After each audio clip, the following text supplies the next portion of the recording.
Andi Purewal for Boxing Social, and I'm delighted now to be joined by Max McCracken. Max, how are you? Good, thanks, Andy. How are you, mate? I'm all good, thank you. Come down to your gym today. We've just had the announcement of Cal's fight with Israel Gonzalez. Just talk to me about that and why you decided to take him on. Yeah, I think he's a good opponent at this stage. You know, he fought Anchor Jazz, didn't he? You in Anchor Jazz, and he got stopped in the 10th. So it's like a bit of a yardstick in it, and then look for something bigger next year. I mean, you just mentioned it's a bit of a yardstick, but in terms of like the Anchor Jazz fight, have you had a chance to watch it or analyse it? Yeah, I've been watching it, yeah. He got dropped him early, dropped him late, dropped him a few times. But he had a go, he's tough, you know. Anchor Jazz is a good fighter, can punch, can't he, Anchor Jazz? Is there a pressure on Cal then to maybe at least match, if not better, what Anchor Jazz did, knowing that next year he needs or he wants those big fights? I suppose there isn't a way, but we'll just concentrate on winning the fight. You know, we won't try and do it any sooner than Anchor Jazz. We'll just stick to our plan, get a good win, and move on from there. And what type of fight do you expect it to be? You know, speaking to Cal earlier, and I was saying to him, Cal very comfortable boxing on the back foot, but he likes to come forwards as well. So what type of fight do you expect Cal to have to bring in? Yeah, he's going to have to be, he's going to have to be careful, and the kid likes to counter and all that, so he's going to have to be smart in there early.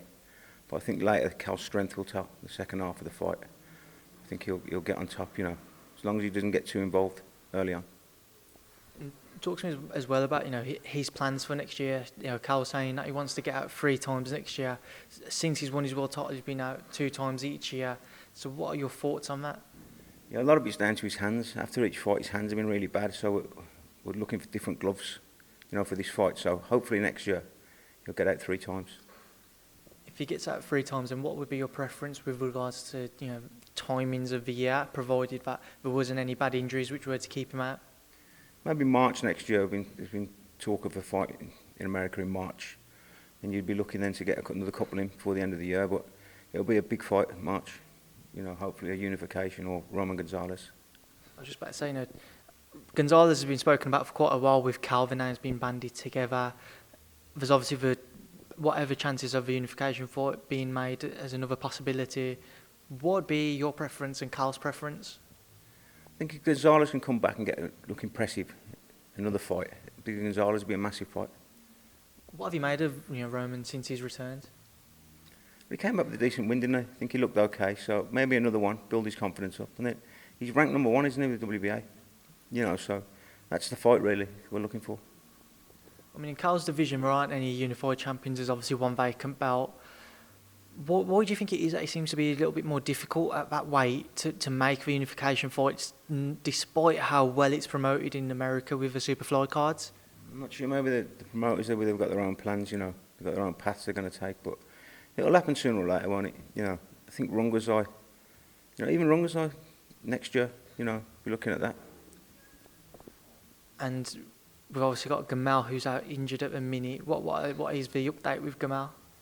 Yeah, he's come out of this sling now, so he can move his arm around a little bit, but he's got to have rehab on it, so it'll be a few weeks before he's back in the gym.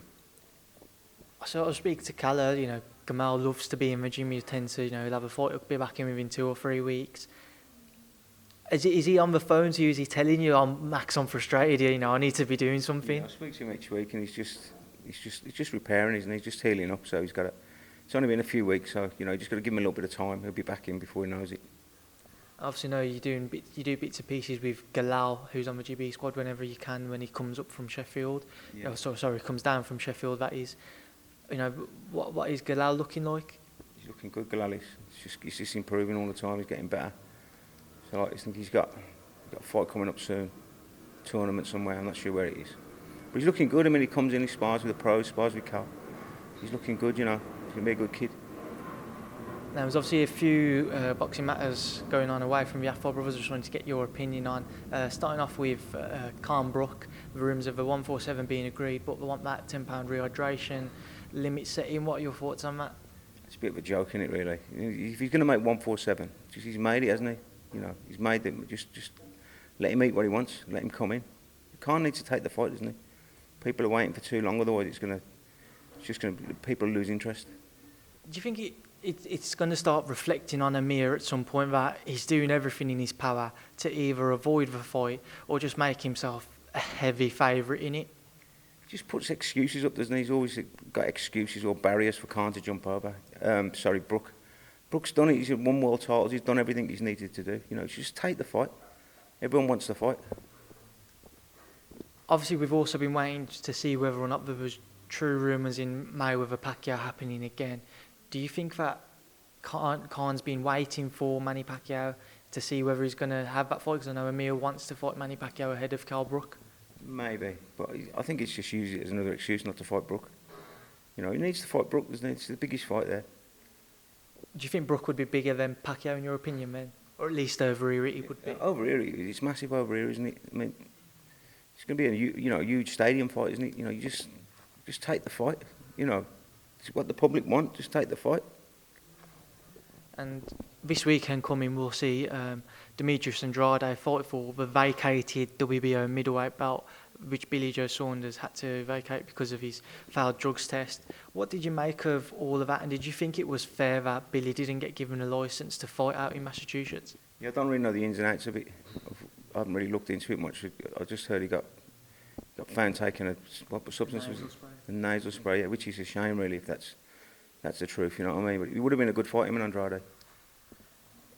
Is it as easy as or as simple in boxing where you could literally just take a nasal spray, you know, something just to help clear a blocked nose when you got a bit of a cold or something, and next thing you know, you've taken a drug which is banned from VADA, but then not by UCAD, and there's all those ins and outs. But is it that simple that something as minute as a nasal spray could cause you that many problems? Yeah, it's complicated, all the different stuff you can't take and all that. You know, you just gotta be aware of everything, haven't you? You know, kids who make mistakes, can't they? You could take a nasal spray. It's a banned substance, you know. I feel sorry for Joe Saunders, really. You know, it's a shame, massive fight. He's lost that fight, hasn't he?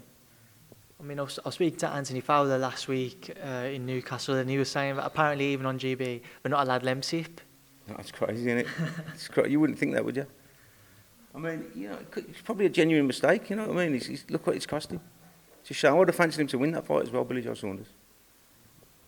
I mean, there's obviously been other issues going on around Billy Joe with the video which you put out, etc., and amongst other things. Do you think because of those extra situations which have gone on around Billy Joe, it may have impacted the thoughts of the Massachusetts Licence Committee? Maybe, I'm not sure. I don't know. I don't know if they would be aware of that, really. Maybe they would, but I suppose they're just going on what they've got in front of them, aren't they? And today we've seen Derek Chisora team up with David Haye to manage and promote him. Well, I say promote, I'm not quite sure the ins and outs of it. What are your thoughts on that? Yeah, you wouldn't have expected that, would you, a few years ago? Exactly. But I mean, if David Haye can help him, it's good, isn't it? I mean, obviously they had a huge rivalry in the build-up to their fight, and still probably do to this day. I know they've just signed, but they're still going to always have a little bit of a rivalry with each other. Do you think that there may be some conflictions or anything working together because it may always be in the back of their minds?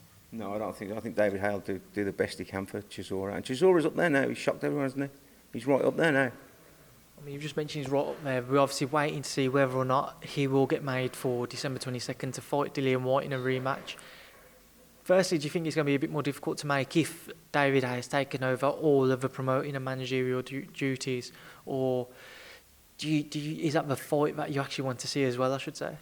Yeah, I don't think David Haye will stand in the way of that. It's a big fight that everyone wants to see, isn't it? You know, it's a massive fight. I mean, he's been brilliant, Dillian White, isn't he? He's come back from the Joshua defeat, and he fights anyone. You know, it's great to see. I think he's been great, and it's a good fight. You know, people want that fight, don't they? So I don't think Haye will get in the middle of it.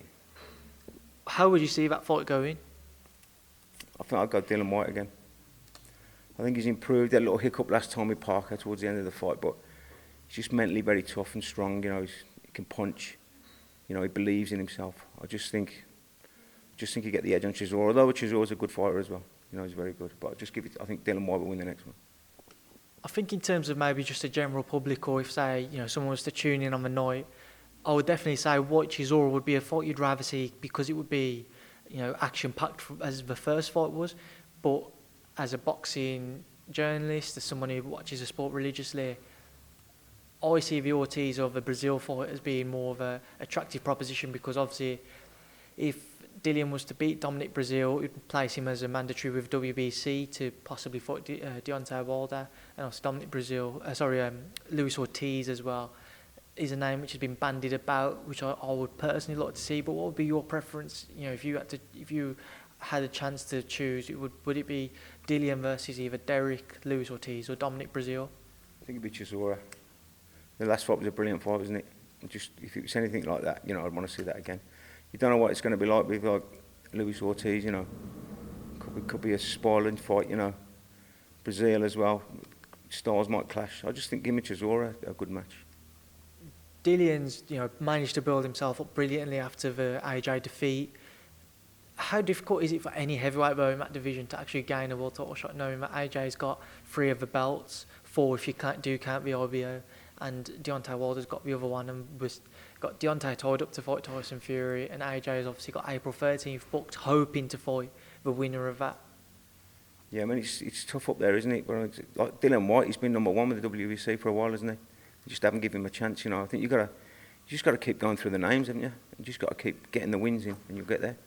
And what are your thoughts on, you know, Deontay Wilder and Tyson Fury? It's a mad fight, isn't it? You know, you just don't know what you're going to get from Tyson Fury, do you? If he's anything like he was when he beat Klitschko, I'd tip him to win it, but I just don't know how, you know, how far he's declined, you know, with the break and all that. And the last 2 fights, there wasn't great opponents. Is that you can't write him off. You just cannot write him off. I was going to say, is that the difference? Is that why that everybody's looking at it, that it simply comes down to if it is the Tyson that fought Klitschko, he will win, but if it's any other version, then Deontay is a heavy favourite? Yeah, he's got that punch, isn't he, Wilder? You know, if he hits you clean, anyone's going, it doesn't matter who you are, you're going over. You know, so, but then again, Tyson turns up, he's in good nick, he could just frustrate him and you know, win it on points. And as I was speaking to Cal earlier, you know, Jason Welborn just vacated his British middleweight belt. He was originally lined up to fight Mark Efron, who was his mandatory challenger. I saw rumours, I've spoken to a few people that apparently Jarrett Hurd's been discussed. I don't know whether it's true or not, but it's just what I've seen and what I've heard from others. What are your thoughts on that? Fair play to him if he's got that fight Welborn, do you know what I mean? It's like, he's going to get paid a lot of money, isn't he? He's up against it, but same as Mark Efron's a dangerous fighter, can punch. So you get offered a big money, you go for Hurd, don't you? Maybe in America as well. Good luck to him.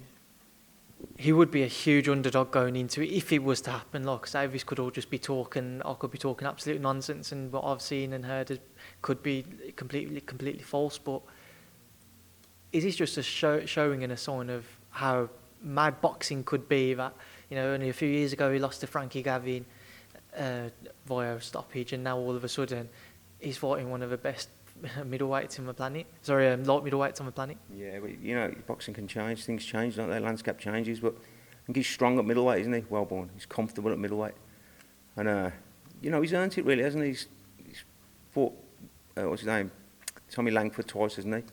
You're going to get these opportunities, you know, with all these shows in America and all that. These chances will come up. So fair play to him. Well, Max, I appreciate your time and thanks for speaking to Boxing Social. All right, cheers, Andy.